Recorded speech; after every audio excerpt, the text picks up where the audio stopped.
All right, hello everyone. Good to see you out there. Fantastic. Here we are. Paul Traney here. Going to dive into creating holiday graphics and all that fun stuff in Illustrator. So let's just switch over and get this party started. Feel free to comment, say hello.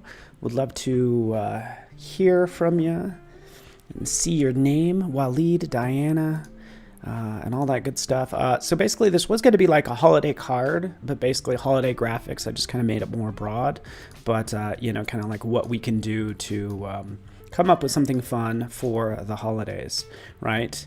Let it snow. That's a good one. Could work on some snowflakes, which would be cool, with some ribbons. That is a good idea. Oh man. All right.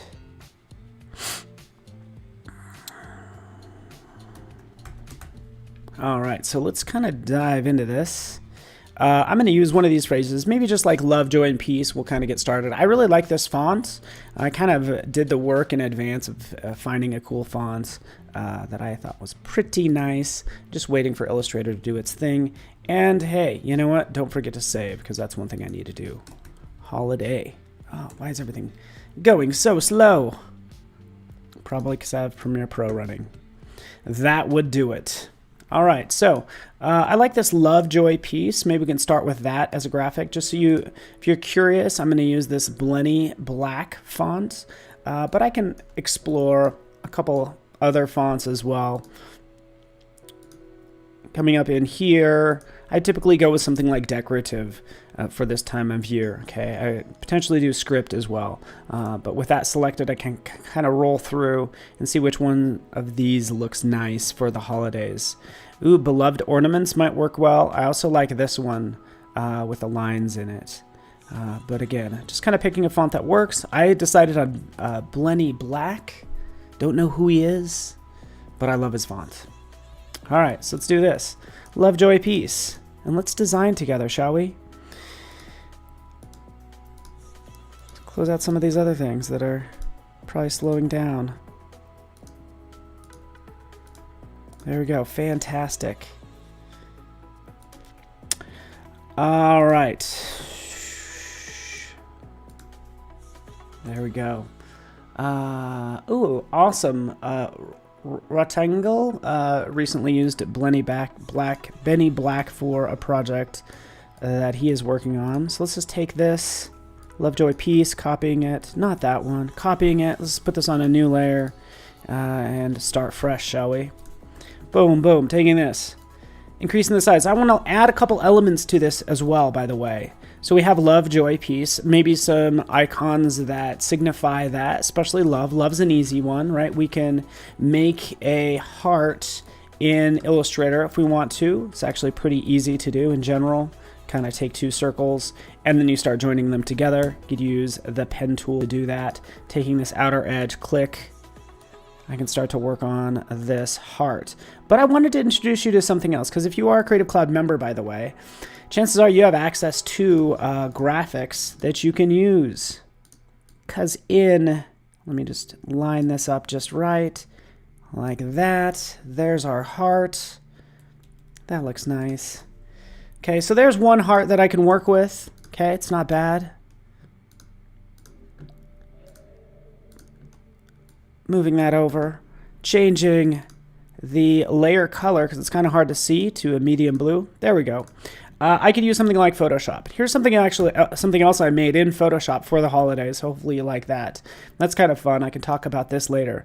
But the latest version of Photoshop actually gives you a bunch of shapes. Okay, so you could literally go in here. You have trees. So we have these fun, you know, sort of like evergreen trees that I could potentially use for my design, right? All I need to do is take that, drop it on, right?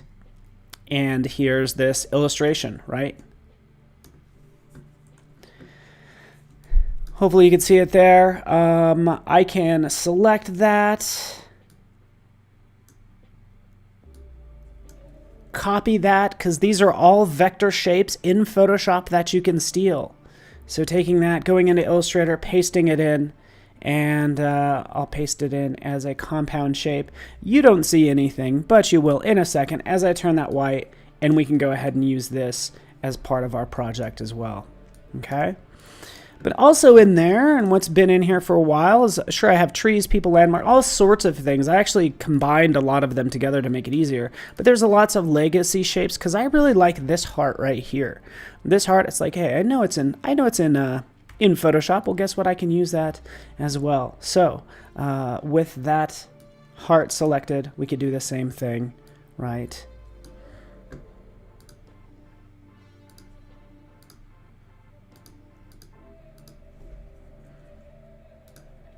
Wait for it, wait for it.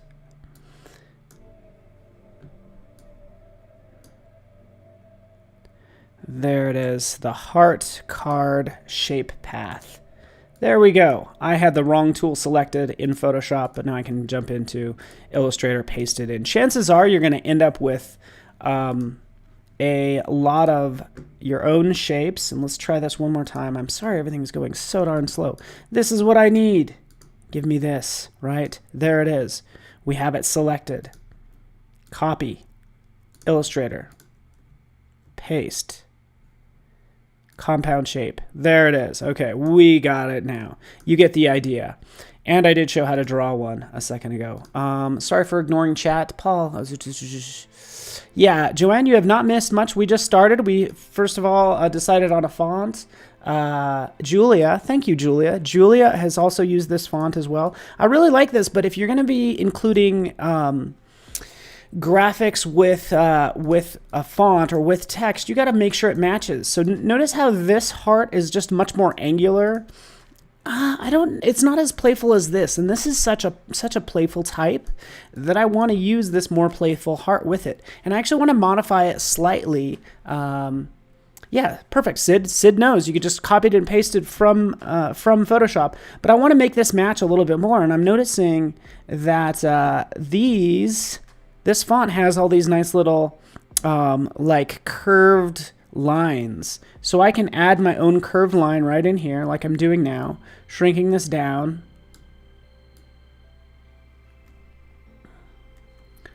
Boy, ever one of those days where you just struggling, it's struggling, right? So here it is. Let's take this. Here's our graphic. Here's, of course, our shape, and I want to combine them, and basically I'm adding that design element to this shape that I got from Photoshop. I can do this a couple of different ways, but there is the shape builder tool. If you hold down the option key, it will remove, so it's that, will remove that shape from the other shape, just like that.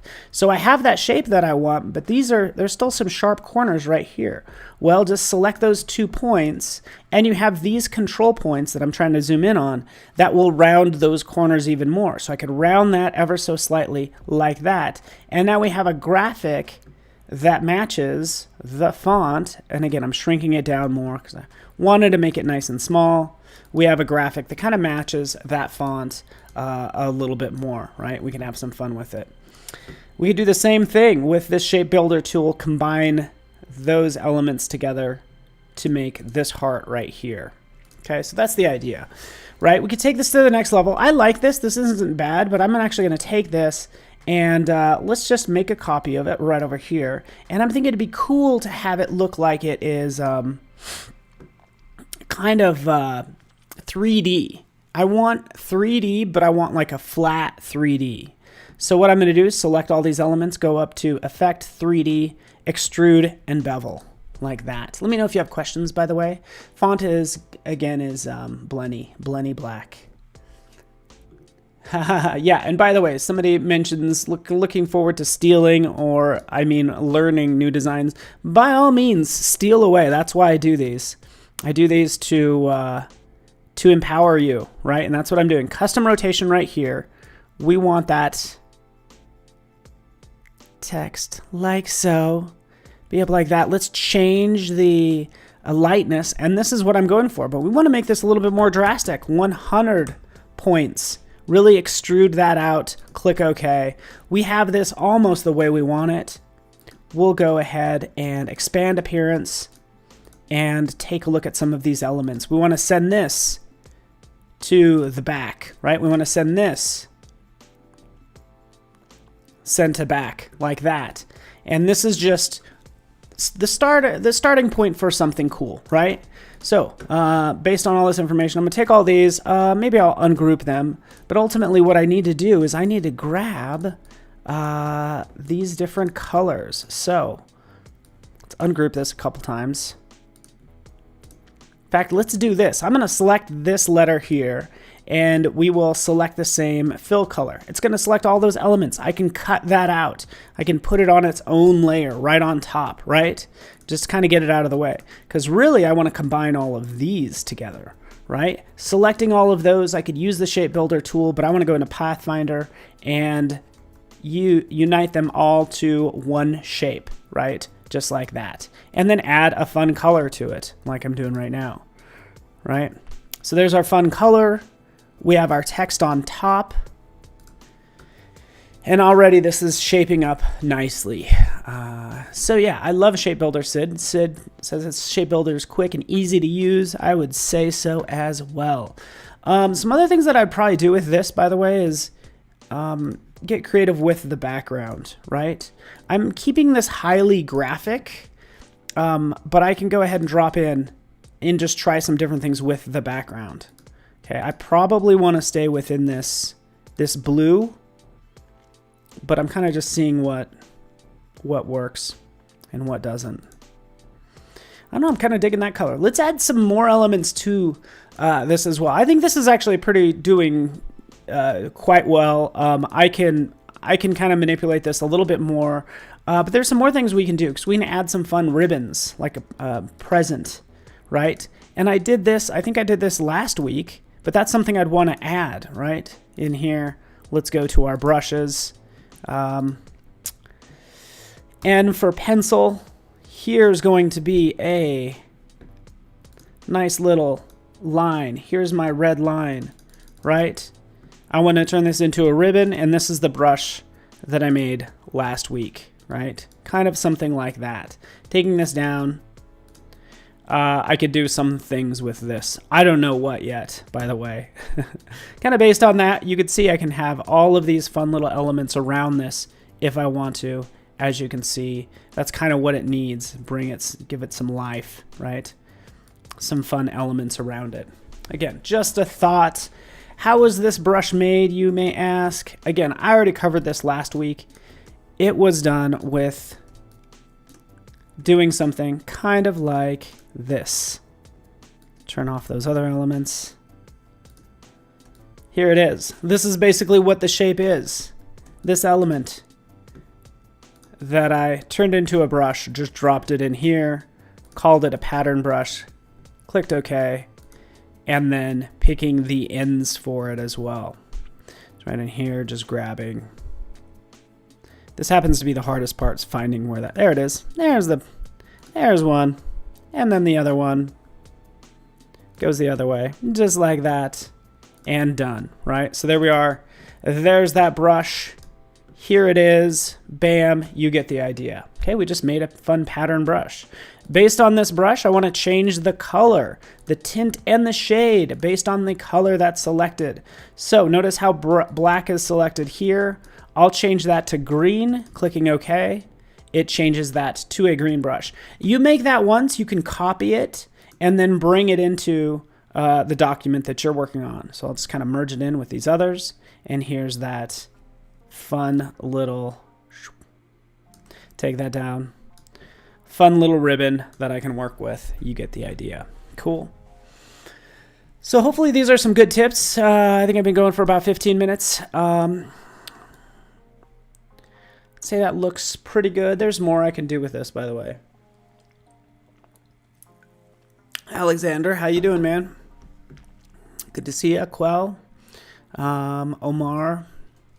Yes, you can use the Pathfinder to do some of the same things the Shape Builder was doing as well. Let's take a look at. Here's something we can do. I'm going to do this really fast. What if instead of these ribbons, I want to add a snowflake? Okay, well, let's think about that. There's a couple different ways we could do this. First off, there are plugins that allow you to do that. something called Mirror Me from Astute Graphics, which is just fantastic.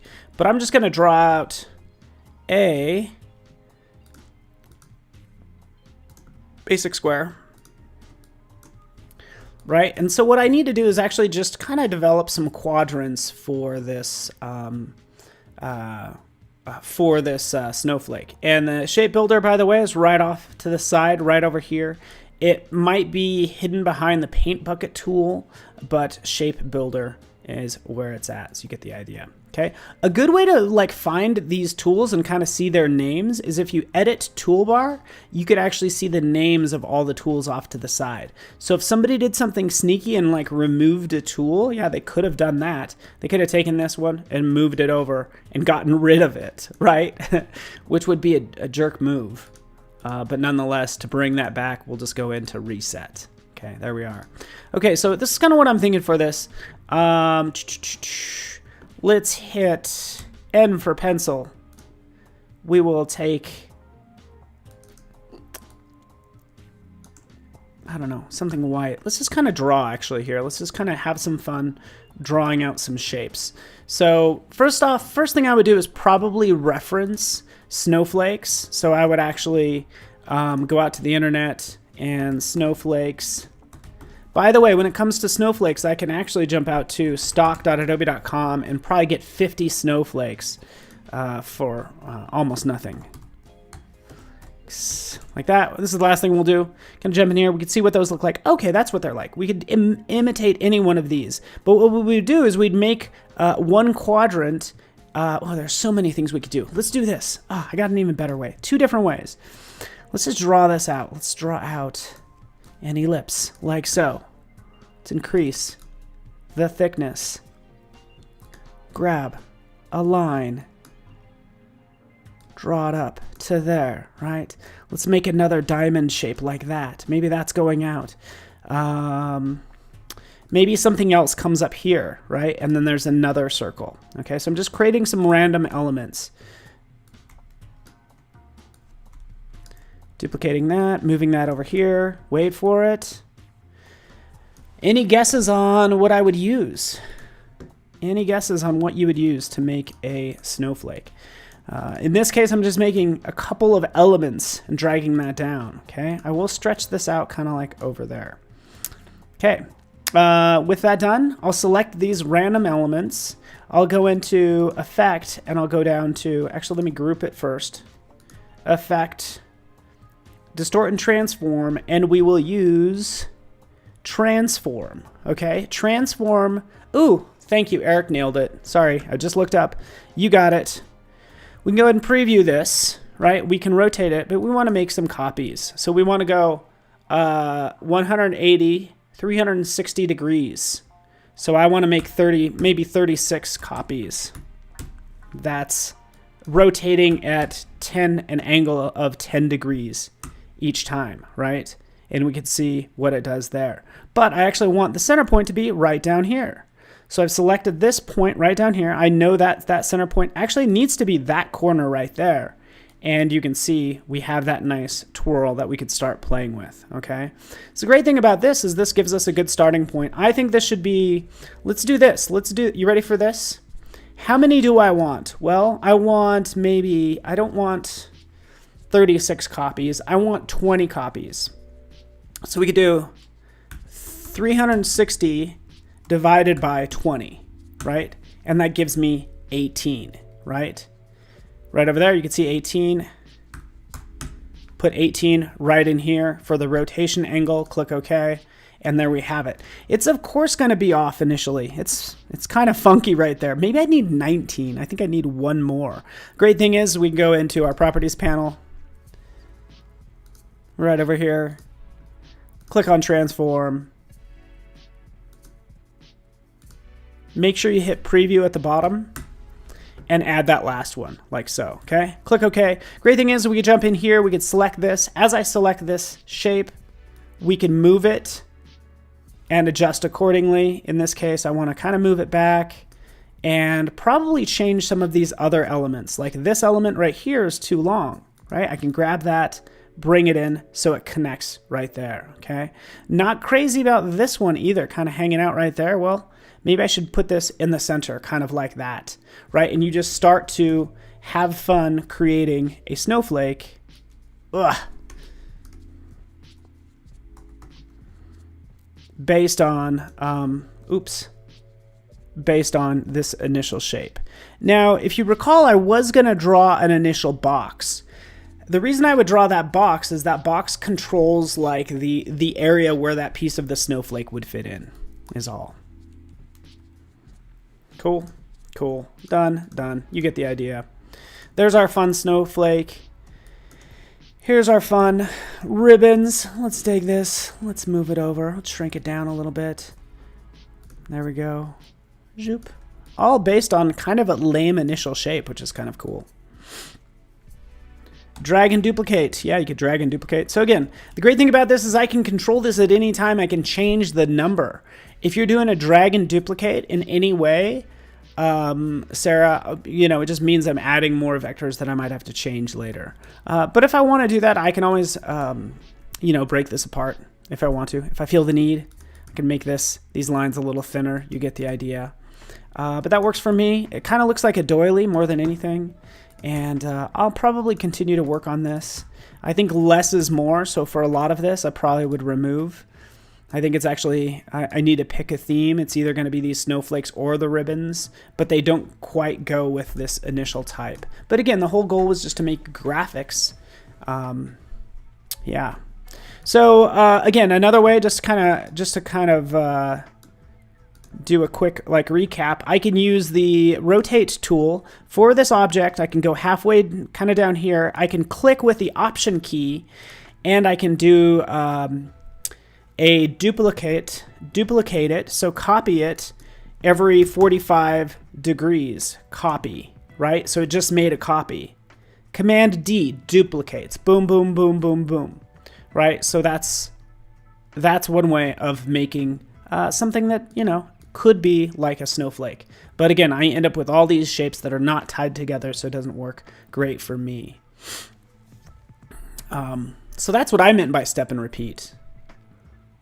So yeah, hopefully that makes sense. By the way, this might be for another time. You might be using Photoshop. Did you know that there's also a duplicate and repeat in Photoshop as well? That's for another time.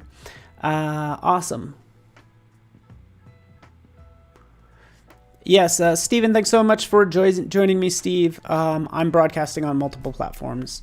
But yeah, thanks so much, everyone. That's it for me. Have a wonderful day. Remember, love, joy, peace for you all. I wish you all of that right now. Yeah, if you want to hear more about some of these tips and tricks, cool. Awesome. And by the way, don't ever underestimate right in here the transform tool. It can do 1,000 things. It's so funny. If you're making anything that has a pattern to it, think about using transform and making copies. It's pretty cool.